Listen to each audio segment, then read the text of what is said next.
Welcome to Teaching for Student Success. This is Stephen Robineau.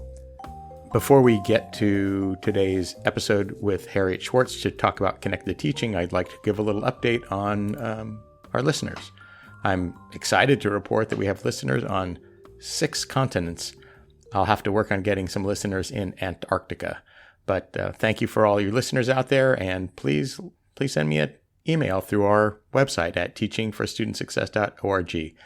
We'd love to hear from you. Thank you. Now, let's get to Harriet Schwartz. Today, my guest is Dr. Harriet Schwartz, Professor of Relational Practice and Higher Education in the Graduate School of Leadership and Change at Antioch University. Dr. Schwartz will discuss the importance of relational cultural theory as applied to teaching in higher education. Dr. Schwartz recently published a book on this topic, Connected Teaching: Relationship, Power, and Mattering in Higher Education. This interview promises to be a fascinating discussion about our relationship as faculty to our students, the relationship as seen from the perspective of the faculty, as seen perhaps from the perspective of the student, and the underlying need for attention to these relationships and how these relationships, independent of content, impact students and their success in our classrooms.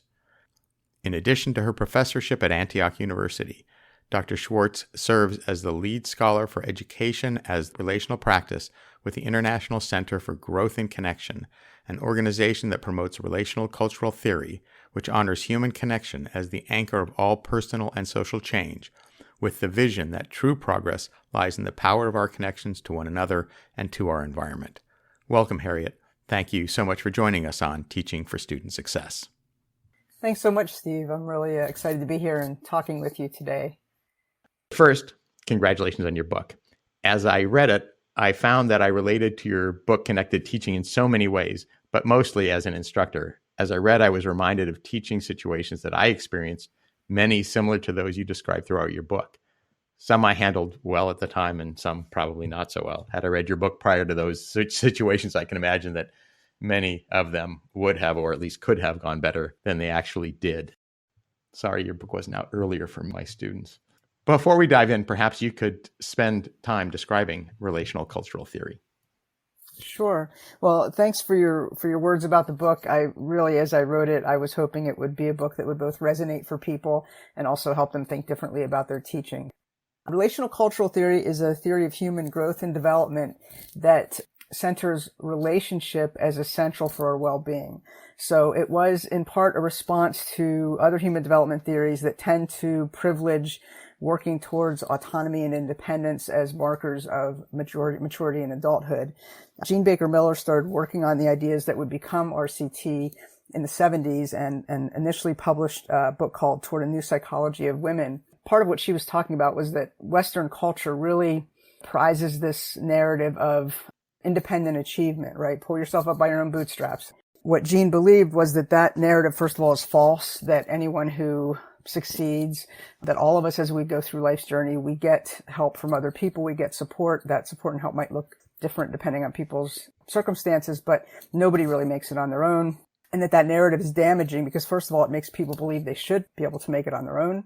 And also that narrative of sort of autonomy and independence was particularly harmful to women because it sort of related to the field of psychology pathologizing women in the way that women are more aware of their need for relationship. I wouldn't say that they need relationships more, but I think women are allowed through socialization to be more clear about their need and their desire for meaningful relationships. So Jean started that work in the 70s and then was joined by Irene Stiver, Judy Jordan, and Jan Surrey. And through the 80s, they continued to work on these ideas. Jean, from the very beginning, and some of her earliest writing, talked about how these ideas are relevant not just in therapy, but in education and organizations and communities and all of life. So the foundation was there for us to then take this work into education.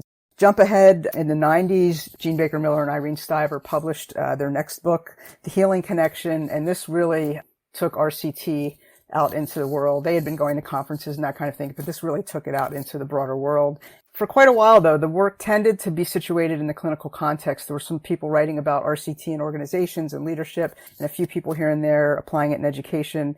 And then more recently, I and some others have really just believed profoundly in the relevance of this theory in education. So I work primarily in the higher ed domain, others working in K-12, but many of us really feel like there's such application to teaching and learning and student development, student affairs work, and so on.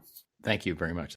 Relational cultural theory, the way you apply it in connected teaching, you sort of have layered this onto the educational framework. So can you spend a little bit of time talking about that connection, about how you define connected teaching and how RCT interlaces with the educational system? I haven't yet thought much about imposing it on the educational system. So what I would say is I tend to think about it more in terms of trying to integrate these ideas with our understanding of teaching and advising and student affairs work. So for me, I tend to think about it more on the sort of faculty and staff development levels, faculty and staff collaboration, book groups, professional development. The idea of relationship in teaching and learning is sometimes seen as an add-on, like it's a bonus if a teacher connects with their students. Or sometimes it's seen with caution, like if a teacher develops a close working relationship with students, like, is that problematic? Can they evaluate the students' work? Can they hold their boundaries? All those sorts of things. So what I would maintain, and I think this is the essence of connected teaching, is that relationship is inherent in teaching and learning. It's there. We are human beings engaged in a human endeavor. So it's happening in a relational context. So that means all sorts of things. It means that we experience varying levels of connection and disconnection. It means that there are power dynamics present in our relationships with students. RCT also says that cultural context is essential to understanding interactions and relationships. And this is something else that differentiates it from other human development theories, most of which don't talk about cultural context. RCT says that we are always in cultural context. As you and I meet today, we come to this having, lived lives, me as a woman, as someone perceived as white, I'm gay, I'm Jewish. And that these things sort of inform a lifetime of experience. And that you have also all of that context that you bring with you. And that the same is, of course, true for us and our students. So that cultural context is another piece. So for me, it's really about saying this is happening in relationship. I guess the only time this might not be true would be sort of asynchronous courses where the assessment is done mechanically or in some automated system. But even if students and teacher are meeting asynchronously, if the teacher is assessing student work and is like commenting on student work, I see that as a relational interaction. So for me, relationship is there, and it's more about, do we talk about it? Do we make it explicit? And then what kind of intentions do we bring to that, given that reality? And even in an asynchronous event, the language the instructor uses in the content that's delivered, or the choice of content that's delivered, even that conveys our biases and our backgrounds and our context of what we choose to convey. So even in an asynchronous context, there's a relationship that's going on. It's just, it may be a little more hidden, but it's there, right? Yeah, I agree. And I don't mean that I was trying to think of any situation where I think teaching doesn't involve, but you're right. I was thinking about assessment being sort of the essential piece, but the choices that we make about how we create a learning space, and if we're recording videos, the choices we make about assignments. Whose work are students reading? All of those things, that's about power, it's about relationship, and so on. Right. One of the issues that might potentially concern a faculty member is the time involved in relationships with students. Can you please talk about meaningful interactions and the research that suggests that meaningful interactions are relevant and powerful in students' lives? It's a really important question, and I'm really grateful because a colleague of mine years ago, before I wrote the book, a colleague stopped me, a senior colleague, and she said, I find your work really exciting, but I have a huge advising load and I can't take an hour with every student, so I'm just not sure how this would work. And that question really opened me up to explore this from that perspective, which I think has been vitally important. We don't have to just think about relationship in terms of long-term, high duration interactions. So it's not just about, and I came out of student affairs. Before I got into teaching, I worked in student affairs. And in that context, my interactions with students were often like 45 or 50-minute appointments. And then when I started teaching adult students, I realized that, there were these moments after class or these moments on the phone or even via email when I felt sort of some of that same energy of, and this was actually trying to understand this energy, which is what drove my research agenda from the start. Like, what's going on between us when, I think you know what I'm talking about. Like, when it just feels good, you're talking with a student, you're both engaged, you're sort of building something together, you're helping them with something, they're feeding off each other. And we can talk more about that moment, but essentially trying to understand that moment is part of what's driven all of this. And so what I realized when I started teaching adult students who don't hang out on campus all day was that same good stuff can happen in brief interactions. as I got more into relational cultural theory, there's a concept that comes out of RCT, that concept of mentoring episodes, which was developed by Fletcher and Reagans. So they were building on the RCT idea of the 5 good things.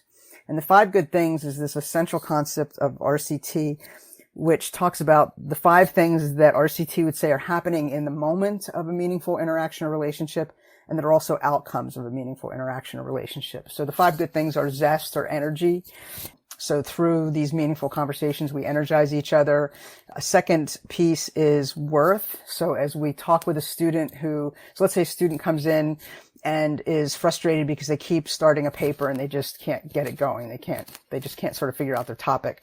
So the student comes in and let's say, I meet that student with interest and with energy and, with a smile and with open-mindedness to their struggle. I'm not judging them. I'm not dismissing them. So as we start talking and they explain to me what they're thinking about, and then I sort of latch on to some part of that idea that I can see as sort of the nut of what they could write about, they get a sense that I'm paying attention, that I'm committed. And so that gives them a little boost of energy. The fact that they came to see me and see me as valuable, in their circle probably gives me a little bit of boost of energy. And then from that, we both also probably get a little bit of a boost in worth. So again, the student is met with someone who's not judging them. I'm being sought out by a student. I'm in teaching because I love working with students. So that helps me sort of reinforce why I do what I do. Another piece is that the student will start to get some clarity, ideally through this conversation.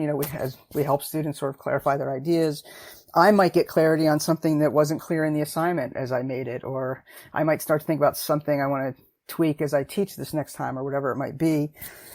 And then the other thing is movement. And this isn't really a linear process, but you can sort of see it unfolding. As we get this clarity, as we get this boost in energy, that student starts to get some movement. So ideally, they leave the session with a little more clarity, a sense of next steps for the paper. And then the 5th good thing is a desire for more connection. And so because we've had this positive encounter, I'm reinforced in the work that I do. So ideally, I'm eager to meet the next student, and the student, and it may be a student who reaches out to faculty a lot, so it's nothing new for them, but it may be a student who's really been hesitant to reach out to faculty, and maybe this one meeting that seemed insignificant to me helps them think that it can be useful to reach out to faculty, that I won't be judged, and that I'll actually be helped. So when we look at the 5 good things, Fletcher and Reagans, in their work on mentoring episodes, talked about that these 5 good things don't just happen in long-term, high-duration meeting relationships. It doesn't have to be an hour a week over many weeks or months or years, but that even a single interaction can have these 5 good things, can have these qualities. And so Elizabeth Holloway and I, she was my advisor, my dissertation chair, and then became a research partner and very close friend. She and I did a study using a critical incident technique and looked at meaningful interactions between students and faculty, master students and faculty, and really found evidence of, these were students who were reporting single interactions that may or may not have been part of a longer term relationship, but they were brief, like in the hallway, after class kinds of interactions that really held import for these students. So I think that study is one that sort of supports this concept. So all of that is to say that clearly, if you have a high advising load, if you have large classes, you're not going to spend an hour a week with every one of your students. But part of it is, I think, about being really intentional about those brief interactions, which may be much more important to students than we realize. And so if we can try to bring the best that we can on a given day, which I think varies, depending on life, but if we can bring the best that we can on a given day, that we can achieve this sort of good relational practice, this good connected teaching, even through a brief, maybe a one-off interaction. That's very interesting and anticipated my next question, which was about, how do you have relationships? How do you build relationships with students in small classes or large classes? Small classes, it seems pretty straightforward. Large classes, I used to teach classes of 250 plus, and I know there are people out there who are teaching much larger courses. But what you're proposing, or what you've demonstrated, is that brief, casual, potentially unexpected interactions, moments, can themselves be very impactful. And I'm sure many of us can think of examples where that's happened, where you've been walking down the hallway and a student stops you. And so what you're talking about is giving them your full attention, helping them feel heard, listened to, and then actually, in fact, helping them with whatever concern they have. Even a single moment like that can be all you need to start building a relationship of trust and connectedness. Yeah, and I want to be clear, like, so I've never taught courses of 100 or 150, 200 students, and I do suspect that's a much different situation in which to try to practice this way. But I do think I think of a couple things. One is that in some ways, my guess is that if you're teaching a class of 200 students and a student does stop you in the hall and you give that student some good focused attention for 5 or 10 minutes, it might actually have a even bigger impact because the student doesn't expect it because they're one of so many students in that class. I also suspect that, not all 200 students want a chunk of your time every week. So it probably depends on the course and the teacher. In some cases, it may just be attending to the students who actually do seek you out. In other courses, it may be trying to help your graduate teaching assistants develop a similar approach so that your sort of whole course has a culture of this sort of connected teaching approach. Because part of it is about building students' confidence that reaching out to faculty is a positive thing, even if they're struggling, right? Even if they're having difficulty. That's often when it's hardest for students. They're embarrassed or they feel awkward or they think we might dismiss them or, they might feel judged or something. And so if they can reach out to us when they are struggling and have a positive experience, I just think that lays an important foundation for the rest of the course and the rest of their time in the program. Yeah. Another impact that occurred to me as you were saying that is that not only have I potentially made a connection with a single student, but that student's going to talk to his friends in the class. And so there's some collateral discussion that could happen that could also promote an improved relationship, even though you haven't spoken to this person's friends, but they'll have a positive attitude towards you because you've taken the time to talk to their friend. And they will have been surprised by that potentially. Exactly. I think that helps you establish a reputation as someone who can be approached and, again, reinforces the idea that faculty are approachable and that that's a part of your learning strategy. What we're talking about gets to this concept of asymmetric primacy, about the interaction of the relationship between a faculty and a student. This is a very important issue for faculty to keep in mind while interacting with students. And I was surprised how much this section of your book talking about asymmetric primacy impacted me. That the concept didn't surprise me. It's very straightforward and you will describe it. Yet I'm surprised at how it impacted me. I've been thinking about that issue for days and I've talked now already to a number of people about it. So could you please discuss asymmetric primacy and why it's so important? Sure, I'd love to. And then I would love to hear more about your sense of why it's impacted you so much. Asymmetrical primacy is this idea that I developed when I was working on my dissertation. So my dissertation was a grounded theory study, and I interviewed matched pairs of recent master's alumni and faculty members where both people in the pair identified as having had a meaningful academic relationship when the alum was a student. And one of the things that I noticed as I went through the study was that in the pairs, and I interviewed them separately, maybe all of the interviews were done in person and they were all done separately, but the students and the alums and the faculty tended to talk about the relationship in the same kind of way. They tended to sometimes recall similar incidents as being important. I wasn't hearing these like divergent stories or anything like that, but the way they talked about the relationship was different. So the students talked about this faculty member in a very singular way. So she was my advisor. He was my most important teacher in my whole master's program. They inspired me in a way. They mentored me in a way that I had never experienced before. They would recall a lot of detail about the relationship, and there was this sort of singular nature to it.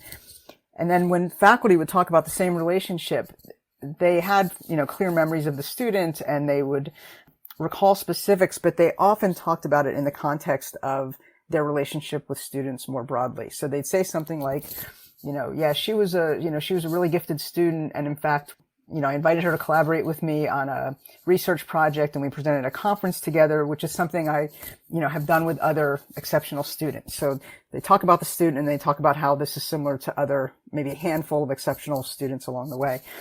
I kept hearing this over and over again and I saw this as a theme. So I started thinking about it.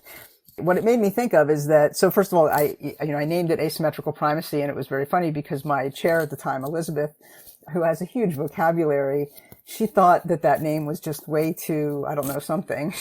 I thought it was, I just remember saying like, what are you using this complicated language for? Which again was hysterical given her vocabulary.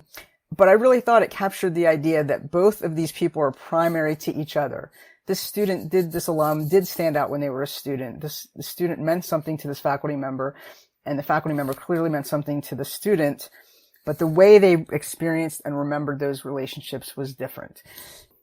It reminded me of, when I go to the doctor, like, I don't really think much about the fact that the doctor has all these other patients. Of course, I know that they do, but, the 15 minutes I'm in the room with the doctor, like, I want them to focus on me, and I want to feel like I'm the most important person that day. And again, when I step back from that, of course, they're seeing other people, and I hope they treat everybody as important. But it made me think about how when students meet with us, whether they're stopping after class, whether they make an hour-long appointment online or in the office, for us, that might be one of several advising appointments that day, or one of several class-related appointments that day, one of several dissertation meetings a day. But for the student, it's probably their only advising appointment of the day. Yeah, we may be the only teacher they're really meeting with actively that semester. And so that appointment may have a singular weight and meaning for the student that we can lose track of, because for me, maybe it's one of 4 advising sessions that day. So reminding myself of the potential primacy for students. And it's of course not always true for all students. Some students blow into an appointment, get what they need, and leave, and probably don't even notice if we're paying attention or not. But I think for many, if we come with a presence that says, this time with you is important to me, your learning is important to me, that sets a foundation for whatever else we're going to do in that session. And so that idea of asymmetrical primacy helps me remember that for a student, this one appointment could be pivotal, right? It could be the time they figure out they really are going to take that risk and apply for a doctoral program, or it could be that time they finally break through and are able to start writing that paper they've been stuck on, or it could be the appointment where they decide not to quit school. Sometimes it's a moment that won't be memorable years later. It's just that they realize they can drop a class or something like that. Again, those moments for us over a career might not feel important, but that might have been the one moment that really helped a student stay in school, or helped a student start to see herself as someone with potential who just ended up in the wrong major, et cetera, et cetera. Yeah, as you say that, I'm remembering a student that was pre-med, as many of the students I taught were. The student was a biology major, and the student came and talked to me and was unhappy, was not happy with the choice. And I said, well, what would you like to be doing? And this student said, I'd really like to be a history major. And I said, well, you should go do that. And this student did. And years later, I heard from the student who said, I got back into history. I loved learning again. I loved everything. I remembered why I wanted to be a doctor, and now I'm going to medical school. It was a great story. Yeah. And so because you received that student in that moment, you weren't judging, you were open to that student and what he wanted. It was a she, but okay. What that student wanted, and you were encouraging, and you received them with regard. They were able to sort of stop fighting this idea and continue on a path that ended up getting them where they wanted to go anyway, right? Yeah. This discussion of asymmetrical primacy then leads to the importance, or the potential importance, of small moments. And we've sort of already hit on this, but you actually have a section in your book about making small moments bigger, which really is about trying to ensure that the student feels that she or he has the faculty's full attention, even for the smallest of interactions. Did I interpret that correctly? I actually hadn't put this together with asymmetrical primacy quite in the way that you are, so this is really helpful to me. But I think because these moments may mean more, or just be more important for a student than we can possibly know or keep track of, unless they happen to tell us at some point. It's sort of a reminder for me to try to up my game, to try to get in, try to get a few minutes to clear my head before an appointment, and try to remind myself, even though it's the end of my day, it's my last appointment, I'm tired. I want to show up with the best that I can, because for this student, again, it might be really subtle. It may be a very routine interaction with nothing that we can see that was life-changing or significant, but it could be that student has had a lifetime of teachers conveying, you're not going to make it, you're not very bright, you're not going to succeed. And if we meet that student with enthusiasm and with regard and with a belief in their potential, that might be just enough to sort of put a dent in their doubts and help them start to see themselves as having potential. So it might be really subtle like that, or again, it might be, a conversation that really helps someone figure out their direction or something like that. But we can't know that. And so I think trying to show up with the best that we can. Now, the other thing I want to say in all of this is that we are also human beings coming to these interactions. And so I think I had said earlier something about our best on a given day, because I also want to make room for the fact that I'm not always at my very best. Some days I'm tired, some days I'm stressed, some days I'm agitated or whatever. And so part of, I think, what I've been exploring, the connected teaching work started with thinking about teaching as relational practice, and then I really expanded it into thinking about the emotion of teaching. There hasn't been a lot of work on the emotion of teaching in higher ed. There's been a lot more on the emotion of learning in higher ed. I really want to acknowledge that we are human beings living life in a complex time, and I can't say that I give every student 100%. I wish I could, but I don't and I can't. So what is the best I can give on a given day? And then the other thing is trying to develop that sort of self-awareness that if I realize I'm, say, agitated before I'm headed into a meeting with a student, like I need to take a pause and regroup for a minute. I need to sort of set myself in a place where I can meet with that student and bring the best that I can on that day. So we could talk more about any of that, but that's some of what I'm thinking. Okay, so let's talk a little bit more about some of that. So your formula or the requirements for making small moments bigger are to be present, express care, and convey enthusiasm. Can you discuss or maybe give a few examples of that? Sure. So I would prefer to think of these as intentions. And they also come from that critical incident technique study that Elizabeth and I did. So we were looking at these single meaningful interactions between faculty and students. These were really the themes that emerged, that, students would report something like, I felt like she was really focused on my work.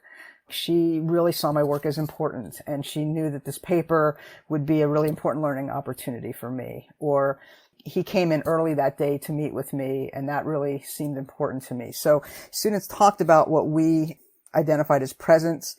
There's all kinds of ways that I think care helps to sort of create and foster a space that will hold potential for learning.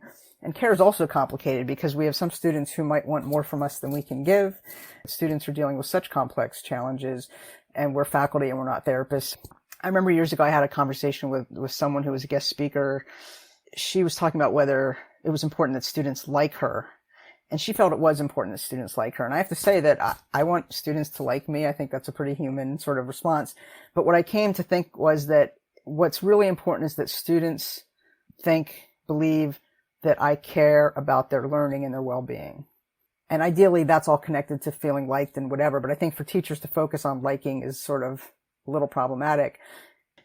Sometimes we have students who are difficult for us, right? We have students who there's sort of a little personality clash, or there's a student who is pressing us more than we like to be pressed in some way, or a student who drops in and out of sight, in a course. Students who don't take feedback but continue to come back in for help. There are all kinds of ways in which certain students can be a challenge. And so I think one of the things to hold on to is that even a student who seems like they're not giving it all of their effort, or doesn't care, or who's dismissive, if I can stay connected to the idea that I care about the student's learning, I care about their well-being, and that's one of the things I'm going to hold on to, that can help me sort of stay centered. I just was having this whole other thought in my head about when students are dismissive of us, that could send me on a whole nother track about the fact that, I sit here as a white woman who I've generally taught in situations that are sort of women-centered, or they're often a majority of women students. And so that's easier for me to say. I'm just aware that faculty of color and other minoritized faculty can be facing sort of challenges to their very credibility that makes that whole thing I said very different. So I think that's very particular to in part my white identity, that I can say if a student's difficult for me or a student is pushing back on me, like I just need to hold on to my care for them. That's a little easier for me to say maybe than some other people whose very credibility is questioned by students. So anyway, that was an aside, but I think it's important. Very. I can remember certain moments when teachers came into a classroom when I was a student and just had such enthusiasm for a topic that I thought I wasn't going to care about. That sort of made me question maybe there's something here. And again, that, you were talking about how we can all probably think back on important moments we've had with faculty when we were students. And I think many of those moments, probably there was an element of that faculty member was enthusiastic about our work and our potential. And when somebody conveys that, because learning is this journey, it's this endeavor. So when someone conveys enthusiasm for our potential future, I just think that carries tremendous weight and can again make a brief interaction quite impactful because this person believes in me. Yeah, belief in this context is a very powerful motivator. I want to come back to the being on for your students. And this This question really comes from Ellie Vandegrift. I was talking to her this morning and telling her I was going to talk to you. And she's like, well, I'd like to know how she responds to this. And here's her question. If each meeting with students has the potential to be significant for the student, how do we ensure that we're always on for the students all the time, in the hallway, in the office, or even at the grocery stores or at the movies? Some of us live in small towns and we run into people all the time. And so, as you said, you can't be on all the time, but you certainly don't want to have an interaction where you interact negatively with a student. You want to avoid those, even when you're feeling not good. So how do you react to Ellie's question? Thanks, Ellie, for the question. It's a really good one. And as you described it, it was making me tired already about being on before class and after class and at the grocery store. And so I get that. And what I would say is I think it's a mix. Certainly when I'm in the teaching space, so whether that's teaching online on a one-on-one Zoom appointment or an online class, or when I'm in the classroom, before I sort of step into that moment, I think I do often try to take a moment of intention to just sort of gear myself up, trying to be intentional about bringing the energy. Like I used to, when I was teaching master's students, we would have class at like 4:30 or 6 o'clock, and almost always remind myself before class that most of them had been working all day. And, 4:30 is like not my sweet spot of energy, frankly, in the flow of my day, but I would remind myself like they've been working all day. So I'm going to do everything I can to keep this class moving, to keep them engaged. And there's only so much I can do, but to be intentional about that, I think was important for me. So I think that's one piece, is bringing intention to the learning space and also being gentle with ourselves. If I'm dealing with a life crisis, I'm not going to bring the same energy as I would in some other situation. And so that brings me to maybe thinking about what we think of as boundaries, or what I talk about often as role clarity and relational clarity. And so part of it might be, if I have a meeting scheduled with a student and I'm in a horrible place for some reason, I might try to reschedule that meeting. I mean, if I'm really in a lousy place, having the sort of self-awareness and then the boundary to, now obviously if the student's on a critical deadline, maybe I can't, but if I could, not that I'm rescheduling all the time, but occasionally that might be the answer, is to need to take that pause. I think a piece of it is about self-care. For people who are teaching online all the time, taking 5 minutes outside your front or back door if you can, trying to do 45-minute or 50-minute meetings instead of hour back to back to back to back, really taking some time off on a weekend or whatever if you can. And of course, this depends also on people's financial resources and family responsibilities and all of that. I think if I ran into students like out at the grocery store, as you said, or out at the movie theater or something like that, maybe there's some balance of, I'm going to be friendly and try to be warm. But if they try to get me into a conversation about their thesis, I might also say, I can't wait to talk about your thesis, but tonight's like not a good time. So can we schedule some time for next week? So sort of a soft redirection. Because what I'm not saying is that we should be available 24/7. That's not what I'm saying. We haven't talked about self-awareness, which really is the second half of your book. And that's such an important section that we're really not going to get to today. All right. So at this point, let's come back to a question that you asked me. You asked me why did this issue of asymmetrical primacy impact me so much? It made me think back on lots of interactions I've had with students, but then interactions I have with people, not students. So I think a lot about this, about how it impacts me outside of academia. It's just a reminder that my perspective is mine, and that the person sitting across from me, their perspective is not mine, it's theirs. We're in the same meeting at the same time, and we're going to walk away and tell two different stories about it. They might be similar, they might be very different, but they're not the same. In my relationship with my kids, my wife, pick anybody you want to pick. And it was just an interesting reminder to me. It made me think about that, just to stop and spend some brain time with it. I just found it so interesting. And when you talked about personality clashes, I also thought about one of my most challenging interactions that I had as an instructor.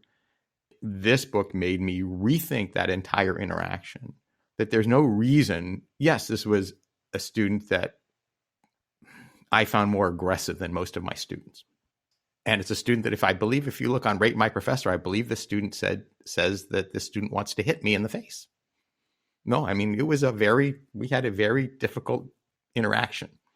And I think if I were aware of relational cultural theory, I could have handled that situation much differently. And there was no reason for us, he and me, to get into such a contentious situation.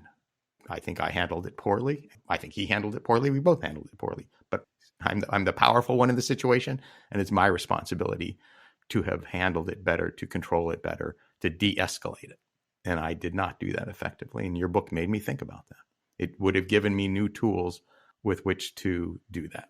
It was a very reflective moment for me. Yeah. Yeah, I appreciate you sharing that. I think, as you know, I wrote a whole chapter on failure. I think that when we share stories like the one you just shared, and I'm not labeling that a failure, but when I think we share the stories of those difficult moments, those difficult relationships, we then open it up for other people to explore their own struggles in conversation, which I think then can help us sort of unpack them in a way so that ideally next time we approach them differently, and we also understand ourselves better, and we sort of can get past it. I mean, if this student wrote that they wanted to hit you in the face, then clearly there was a lot of intense energy there. Yeah, it was a very interesting interaction. All right, so let me get to some other questions. We'll come back to difficult times. And I think that interaction with that student for me was a failure. I'm fine with that. I have no problem with the notion that I fail. We fail. That's okay. We get up, brush ourselves off, and try to do better. Yeah, and I think that's part of sort of, again, we are human beings in a very human interaction. You know, I'm in my first year teaching doctoral students, and I am learning a ton. There are things I'm already seeing that I'll do differently, and I think that's part of the endeavor, and it's part of recognizing our humanity in the work. So for me, the fact that you know, years later, you're thinking back to that student, you're thinking about how you would have done it differently, you care enough to do that reflection, that's part of a connected teaching approach, that relationships matter that much to you. And then, like you said, that impacts us beyond that teaching realm, but it helps us think about our other relationships and power dynamics in other relationships and perceptions and all of those sorts of things. So let me ask you that question. How has your work in connected teaching, the application of relational cultural theory as applied to higher education, impacted how you view and interact with the world outside of academia? I think it's helped me be more intentional in my relationships. I'm sort of not sure what's the chicken and what's the egg here, right? So I was drawn to relational cultural theory and drawn to this work because I care a lot about relationships, and I think I've always been somewhat intentional about them, and I try to be explicit in my care for other people and my love for other people. So I think in some ways that's always been there, but I think this work has helped me with that.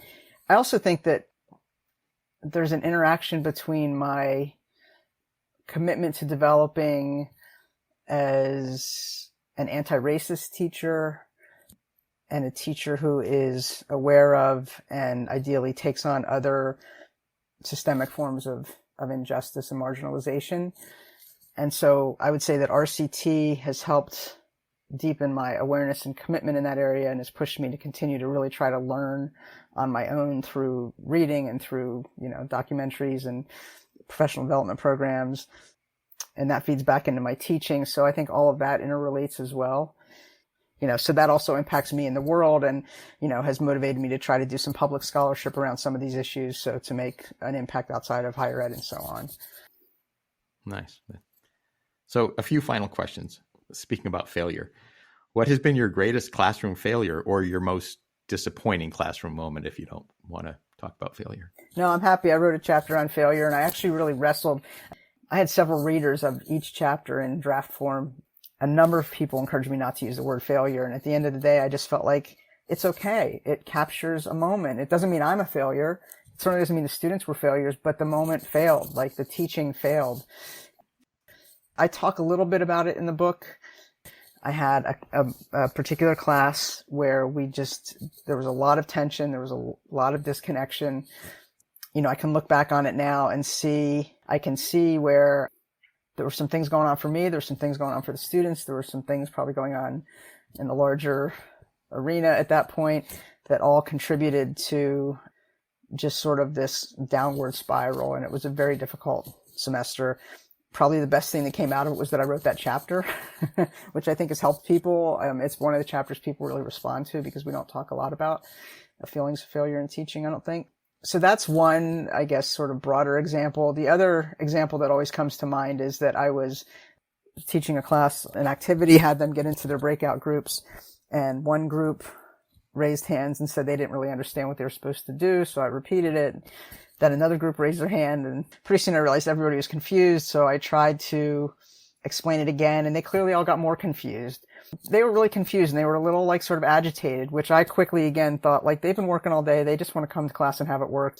But I remember, I was fairly early in my career, and I remember standing there thinking, this is falling apart, and I can either fall apart or I can try to model how to get out of this kind of moment as a professional learning experience. And I can reassure them, I can continue to hold the learning space, and I'll figure this out. So I did that sort of quick calculation. And so I said to them, I understand this is not working, and I get that you're frustrated. We'll figure this out tonight, and at some point I'll write about this for my tenure and promotion portfolio. And that gave them a laugh. And I said, so let's take a 5-minute break. Let me think about what we can do differently. Gave them a break, gave myself time to think, came back. I had actually figured out what was wrong with the way I thought I had figured out what was wrong with the way I constructed the activity. So I said to them, do you want to try it one more time, or do you want me to just sort of lecture you through what I was trying to get you to work on? That question's a tricky one because I hold power in that moment. So they're probably going to they may say what they think I want to hear. But anyway, they're willing to try it again. So we tried it again. It worked. I had them do an exit ticket and give, anonymous written feedback. Most of them were able to identify the key takeaway. The other question I asked was, should I repeat this activity, the adapted activity, next year? And I think all of them said yes. So it was a moment and I felt like I did. I mean, I felt like one of the things that was important in that moment was to sort of show how to handle something falling apart in front of your colleagues, or you're sort of in a professional context, and sort of seeing that other level of what was going on, I think was helpful to me. Again, I think that moment was probably easier for me because I don't feel threatened. If I were a woman of color teaching a bunch of white male first-year students who were questioning my competence, that would have been a very different scenario, but that wasn't the dynamic. So I was able to handle it that way. So that's always like a big failure moment that comes to mind. Interesting. And you're right about that particular moment in your book. Okay, last question. And for contrast, what's been your sweetest or most poignant moment teaching? I think one of the things I'm starting to experience now, so I'm often a methodologist. We're becoming methodologist on dissertation committees. And so I'm having this experience of students who I've really mentored in learning the method. Then when they get to their dissertation proposal hearing, I can see them talking about the method with some degree of confidence. I mean, they still have more to learn. They're dissertating students. They're early in the process. But I can see how far they've come. And I think that feels incredibly satisfying. Another student that comes to mind is a student many years ago, a master's student who was very sort of fearful of public speaking, and she was going to have to do it in my class, and she hated it. And I kept telling her, when you get up there, you're really quite good, that you might be feeling it one way internally, but that doesn't show. And in fact, you're actually very good at this. And so at the end of the year, I invited her to serve on a panel at our graduate colloquium, and she did. And she was so excited after it was over. I don't know that there are many singular moments, but it is that experience of knowing where someone started and trying to be one of the people who helps them build their confidence, build their knowledge base, develop their skills, and so on, and then be able to see them progress on that journey. And in some cases do something they didn't really think they could do, whether it's finish a dissertation or speak on a panel or whatever. And so to feel like I've been part of that, I think that's the good stuff. Those are the great moments. Yeah, thank you. Harriet, I'd like to thank you so much for your time you've spent with me today. I look forward to your future work on connected teaching. This has really been a lot of fun. I've really enjoyed it. Thank you so much. I've really enjoyed our conversation. Yeah, it's been great. In addition to this podcast, our website will provide a link to Dr. Schwartz's website where you can learn more about Harriet and, if interested, purchase her book. Let me say that for faculty interested in being more reflective about their interactions with students, I encourage you to read Connected Teaching. It's a concise book, 150 pages, readable in a weekend. I can attest to that. Thank you for spending time with us today. I hope you found this discussion interesting and helpful. If you have, please share our podcast and website with your friends. Those of us at Teaching for Student Success would love your feedback. Please contact us through our website at teachingforstudentsuccess.org. Teaching for Student Success is a production of Teaching for Student Success Media. Let's end this podcast with some music by Julius H. Some of Julius's music can be found on Pixabay.